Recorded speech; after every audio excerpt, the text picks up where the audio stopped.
Welcome into Louisville Focus, and like you, today is a big picnic celebration. I hope you're having one as well. We've got Louisville Metro Parks and Recreation here, and we have burgers on the grill thanks to a man by the name of Ronell Brown who made the burgers. Ronell, show us how you do the magic.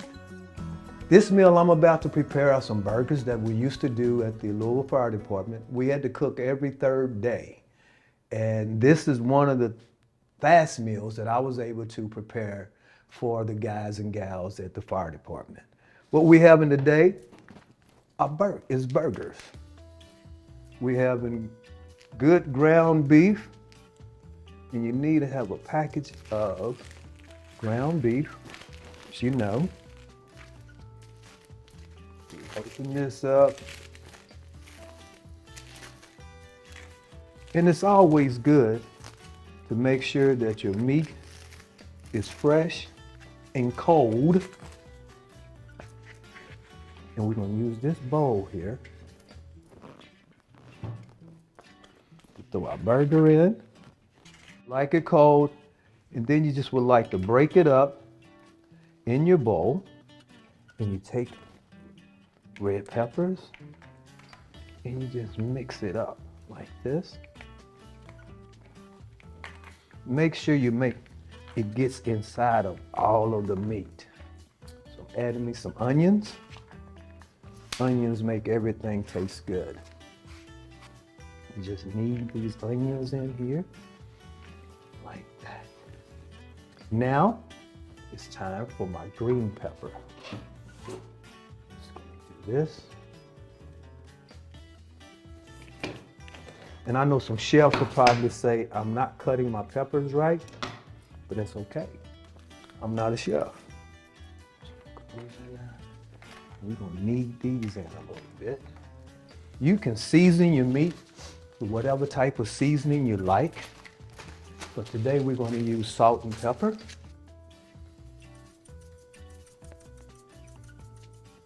We don't wanna override the rest of the peppers and onions and the salt.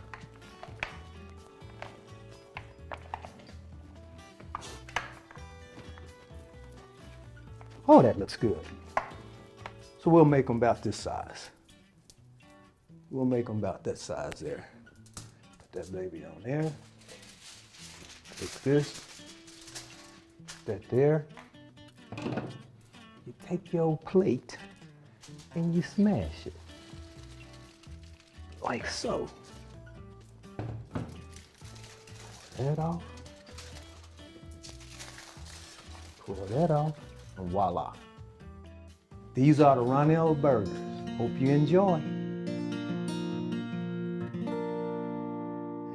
'Tis the season to get together with family and friends, and nothing says summer fun like a picnic. And in this case, we're at Cox's Park off River Road, and we're gonna have a family picnic, but what takes priority over fun is safety. So we're with the good folks from Louisville Metro Public Health and Safety, and this is Allison Schleck, right? Allison, yes, welcome to the show. And also Ron Friesen. Ron, welcome in. Thank you. Okay, you guys are the experts. So first and foremost, I guess if you're the chef, you've got to really watch what you're serving up. Is that right, Allison?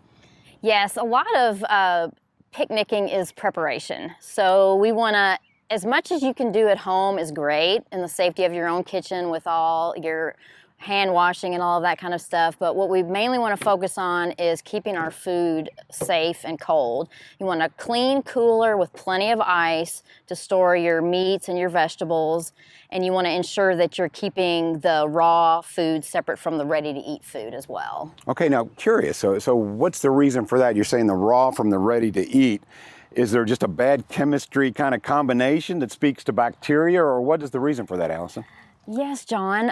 Raw meat has bacteria that can be dangerous. It can cause foodborne illness if they come in contact with a food that's ready to eat. So that's why we want to make sure those are kept separate. Okay, that makes perfect sense. You know, something I've always been curious about. I'm one of those, and it's by accident, but sometimes I'm a rude guest. I get there late, and maybe things have been sitting out for a while. I would assume there's a danger. I'm always hesitant to eat, or is it okay, Allison? That's a great question, John. At a picnic, we don't want foods to be sitting out for more than 2 hours. And if the temperature is over 90 degrees, an hour is the maximum you would want that food to be sitting out at room temperature. Okay, or that makes outside. Yeah, that makes sense. And there's all kinds of things that are flying around, and you can't control that. So with that being said, you just got to be careful. I would assume, you cover your food quite a bit if you can, right? Okay. Right. Anytime you can use, like, keep things in a cooler or put plastic wrap or aluminum foil over your food to protect it from those flying insects. Okay, temperature. Okay, we talk about the temperature of food, what is correct. I know some people like their burgers raw or rare or whatever. I mean, to me, it's like, what is the correct temperature? Is there one? Is it any different from indoors? No, it's the same, but when you want to keep your food cold, as I was mentioning before, so that's like refrigeration temperatures, 41 or below. So you want to try to keep your cooler at that temperature. Once you get to the picnic and you're actually cooking your food, you want to have a metal stem thermometer. It doesn't have to be this fancy. You can get a simpler model at any supermarket or big box store. There's another example right there. And those are for checking your food temperatures, particularly your raw meats, to make sure that you're cooking them to a safe temperature. And the safe temperature is going to depend on what kind of meat it is. So like a hamburger, you would want that to be at least 155 degrees, whereas chicken would need to be 165. Okay. So it just depends on what it is, but that'll help ensure that you're serving your meat at a safe temperature. Okay, Ron, I want to ask you, are there any foods that you say, bring these because they are, I guess, something that doesn't spread bacteria, or there's something that's evergreen, or you don't have to worry? Or the foods like that you can say, okay, this is prepackaged, it's non-perishable, it's going to be fine? Yeah, well, John, I just happen to have some chips here, so I think those would be good, right, Allison? You think those would be okay? Those are just fine. All right, no ice needed for that. I've got some granola bars here as well, so I think those should be good out. Those are, yes. Yeah, those are but perfectly you know fine. what? I'm just really hungry right now, Okay. so I think we've got too many cutting boards here, and I'm just going to put this over here. We can bring the hot dog buns over here. Are we good, Allison? Everything good? I think this is a picnic party foul that Ron has committed. What are you talking about? What's the foul? What did you do? He has placed the ready-to-eat head of lettuce on top of a cutting board that has raw, uncooked meat on it, which is a big no-no for your picnic, because he just contaminated his salad with the raw meat. Okay, but I need this for my for the buns over here to cut them, right? So, no, is this okay? One thing Ron needs to Can I do make that sure here? that he's doing is I'll just he put these needs over to here. use separate utensils for his raw meat and for his vegetables. No, He wait needs a to minute. make sure that he Ron, you're like the bad kid in class. You know better than this, Ron. You're an expert. I Come tell on. you, no. Actually, today I'm just a regular person here, just learning about food safety. So, I should probably wash my hands, right? But Yeah, I don't. but There's no sink around here. Let's What am I talk going to do? about that. Yeah, if you're around the food, I guess every guest should probably So the first thing you want to do before you start preparing any kind of food is to wash your hands. And in the case where there's not any hand washing facilities available, hand sanitizer is a last resort. It's better than nothing, but if you can wash your hands with running water, soap and paper towels, it's much more preferable to using the hand sanitizer. Yeah, especially if you've been doing sports or running around with the kids and all, and you've been hands in the dirt. So yeah, before you prepare food, really needs to clean up. So with the Department of Health and Safety, is this more of a dangerous time of year because bacteria can live and breathe as opposed to maybe the winter or when it's cooler? Is summer more dangerous, so you have to be more careful? Well, you could say that because of people outdoors cooking and potentially leaving food to sit out in the heat, you could get rapid multiplication of bacteria, so that's correct. Okay. Now, John, Ron, I did want to, sorry to interrupt you, I did want ahead. to add something that Ron needs to know because of his preparation over there. We want to make sure that when folks are cooking hamburgers or any type of raw meat, that the plate that they hold the raw meat on is not the same one that they put the cooked meat on, because once you cook it, you could contaminate the cooked product with what was on the raw meat. So we want separate plates for cooked versus ready to eat meats. All right, so this is ready for the grill. It's ready for the grill. Let's say it's raw. Let's say these are raw hot dogs. And I've just taken them off the grill, which is over there, ready to go. And so these are all ready. And let's say this one's grilled and I've just put it over here. I haven't grilled these yet, but I'll just put it on the side, right? Isn't that okay? No. Okay, Allison, why not? No, because there could be juices, there's, yeah, moisture, contact. You could be contaminating your cooked ones with your uncooked one. We've talked a lot about, to me, it seems the entree, the meats. Well, tell me about side dishes, condiments. Okay, are they safe? What's the rule there? Condiments, these are all shelf stable, so these are generally fine. If they're out in the extreme heat, you may get some spoilage, which is not necessarily a safety issue, it's just more of a quality issue. So those, there's no need to worry about keeping those refrigerated. Those are okay outside at a picnic. They may spoil faster, but it's not gonna make you sick. Louisville Metro Public Health and Wellness, you guys are a plethora of information and good information at that. But you know what? I think we don't want to miss the main point here, Ron, which is have fun, right? Have fun, but be safe. It can go in combo, right? That's right. You can do both at the same time. All right. So have a good time. Keep your raw separate from your ready to eat. All right. Really and enjoy. Yes, enjoy. Thank you so much, Allison. Appreciate it. Thank you, John. Ron, thank you so much. Enjoyed the time here. Okay, a little bit on safety. There you go. Metro TV, that's what we're all about. Yes, have a lot of fun, but also be safe, be healthy. Just a little bit of information from, I want to make sure I get this right. It's Louisville Metro Public Health and Wellness. Did I hit that one? That's it. You All got right, it. there you go. Okay, if I'm running a marathon, I want to be surrounded by cardiologists. However, if I'm in front of a hot grill, I want to be surrounded by people with the Louisville Fire Department, and I am, it just so happens. With me now is Captain Tamara Stewart.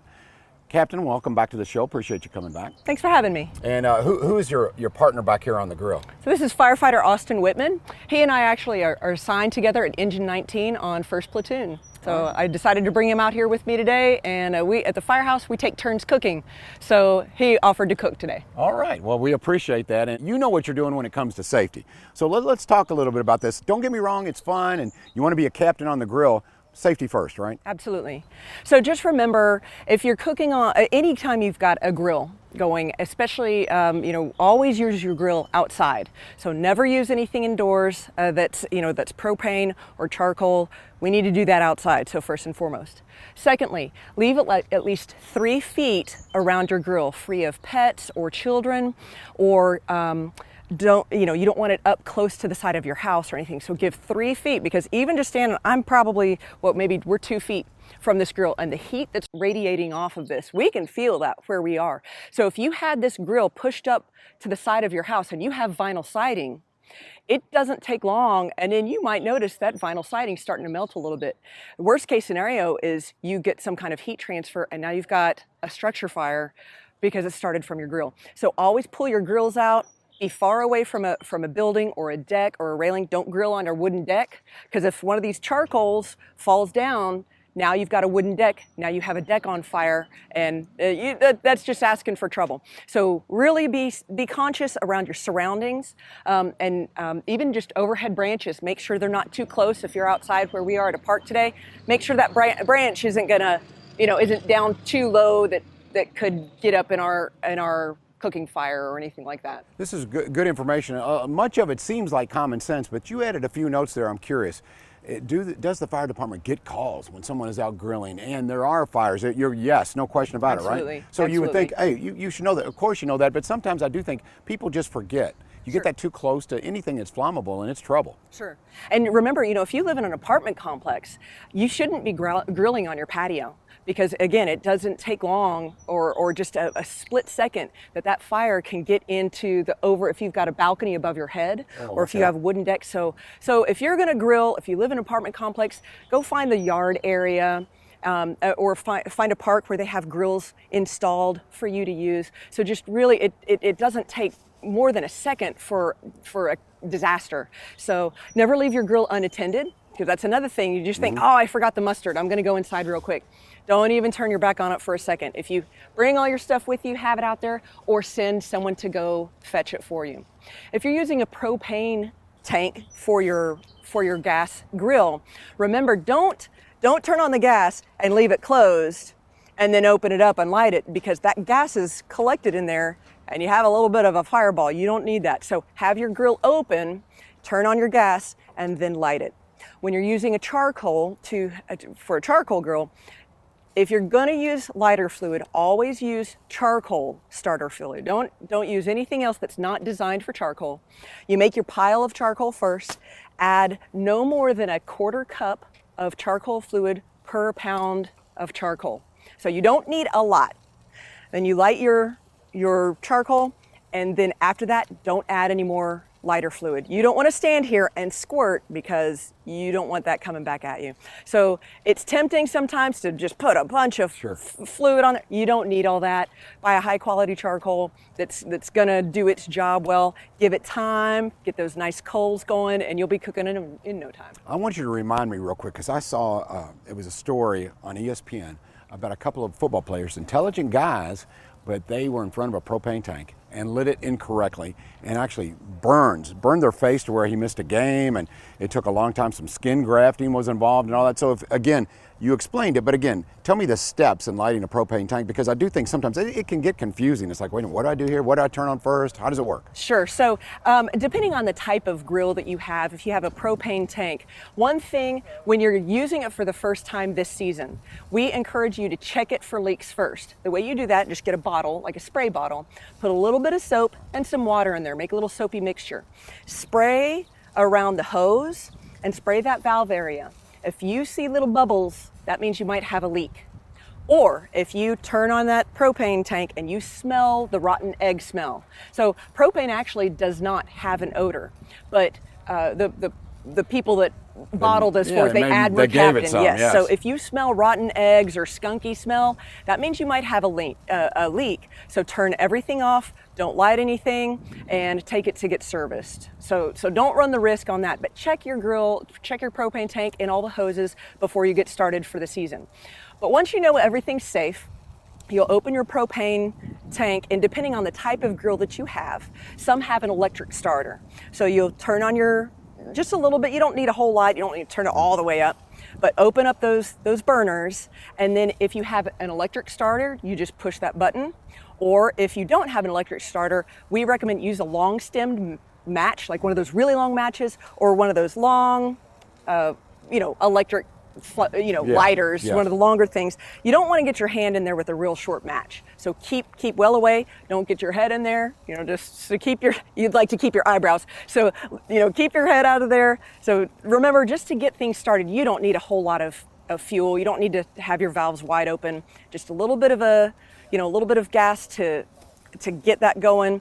Add your fuel source, so your long stem match or that long lighter, and then you can adjust how much fuel you need to get to the temperature that you need. Oh, these are really great, helpful tips. I really appreciate that. So, Captain Stewart, before I let you go, how's Austin doing back there? I mean, come on now, you've done your share of grilling in your day. Mm-hmm. Okay, so does it look like he has any expertise, any future in the cooking business?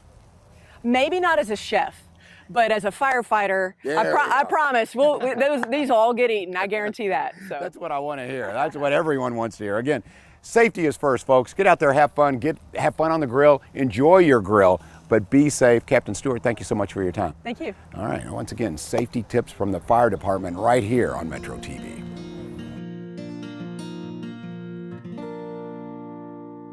Nothing says relief during these hot summer months like the shade of a tree, and I'm enjoying that right now at Cox's Park with my newfound friend. This is Jared Smith. He is with the Urban Forestry under the umbrella of Louisville Parks and Recreation. Okay, Jared, first of all, this guy's our friend, isn't he? Yeah, of course. Yeah, we need trees. They're a vital part of what we need to survive, just as much as we need water or food. Yeah, it's interesting. In this short conversation, you have taught me a lot. So we hear a lot about the canopy and the importance of the canopy, especially now that we're having all these environmental issues. With that being said, what is the canopy and why is it important, Jared? Yeah, so a canopy is really just any concentration of a single or group of trees that provide certain benefits for not just the environment and the animals, but ourselves. So they help clean our air. They deal with storm water management, reducing how much water is actually making it back into our wastewater system. And just all in all, it's even been linked to helping with cardiac issues. Having trees around can make you a literal healthier person. Wow, it's funny you say that because I've been reading all these articles on longevity and health as I get older, and they do say get outdoors. So it's more than just the fresh air and the visual. trees help with that fresh air, so that makes sense to me. Okay, now when I go to a park like here at beautiful Cox's Park or Seneca Park or Iroquois or wherever, I always think that these trees are just random and they happen to be here. Yeah. But you were telling me that's not the case. Tell me about what goes into the selection of trees, or how does that work? Of course, yeah. So for us, being in the Louisville Metro Parks system, we really strive to have native species. So that is pulling all of our native trees that have been here for centuries, and a lot of intention must go into that development. So it's not just what trees are great for a certain park, whether it's wet or dry, but also what is the function of that tree? Is it shading over a picnic area, or is it, you know, lining an alley in a parking lot? So that all kind of goes into the fact of being very intentional with what we choose and how it's going to impact the landscape. Jared, you said intentional, and I think it's interesting that you also intentionally look to the future. And what is the future of Louisville, the Ohio Valley? What is it going to look like? And trees play an important role. So tell me a little bit about this survey and the reason for it. You were telling me, is it a tree survey, a canopy survey? What's it about? Yeah, so just like we're intentional on the small scale in a park, we have to be intentional in the large scale as well. So Louisville Metro Government has partnered with Trees Louisville and Urban Canopy Works out of Northern Kentucky to launch a Louisville Master Tree Plan. This will be our guidebook into the future and really kind of formulate what we want to achieve for our city in the long term. And so there are several workshops going on all summer, along with a survey that I would voice for everyone to take some time and fill out to make your voice heard, to really put your impact on your landscape, not just for now, but for the future. And that can be found at LouisvilleTreePlan.org. LouisvilleTreePlan.org to have your say. Yeah, I love that. The fact that, yes, the public can have a say on what Louisville looks like moving into the future. So we talk a lot about economic development and new buildings and new businesses, but making sure that we keep an eye on these guys, on trees, the canopy, greenery, that's important, isn't it? That's right. I mean, to be honest, it is infrastructure.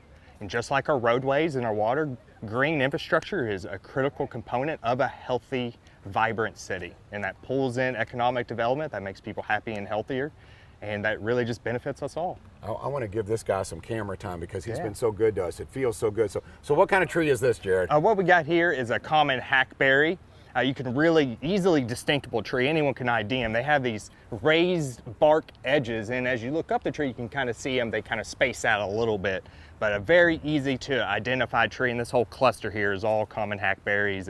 More than likely came in from a flood from the Ohio River and called it home. Well, since you've seen all the parks that exist because you are with urban forestry, well, name a couple of your favorite parks. What, you know, if you had someone from out of town and you go, hey, I'm going to show you a few, what do you like? Well, you know, you mentioned it earlier. I think Iroquois Park is such a unique park for our system because it's just so forested. If you really wanted to detach yourself from the cityscape, Iroquois Park is great with its vistas and its overlook and just its dense canopy. I think, you know, going out further into the county, you can't go wrong with Long Run or McNeely being the holiday weekend. You might want to be near some water. So both of those would be great options to have a little water source nearby. Yeah, the view of the Ohio River isn't too shabby. It's pretty nice. Yeah, you can't go wrong with it. Once again, with the urban forestry under Louisville Parks and Recreation, Jared Smith, we thank him so much. And again, before we go, I want to ask you that website for people to weigh in on what Louisville looks like into the future in terms of greenery and canopies. Where do they go once again? Yeah, go to LouisvilleTreePlan.org. There you go. So once again, these guys are your friends, keeping it nice and cool here at Cox's Park.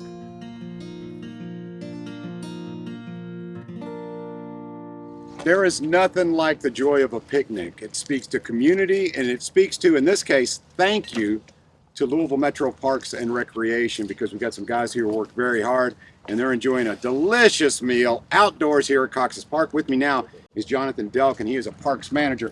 Jonathan, first of all, there's a whole lot of handsome at this table, isn't there? There really is. There really is. We're a good-looking bunch. They are a good-looking bunch, and I know they work hard. And this is kind of a thank you, and I think it is important for folks who aren't aware of exactly what these guys do.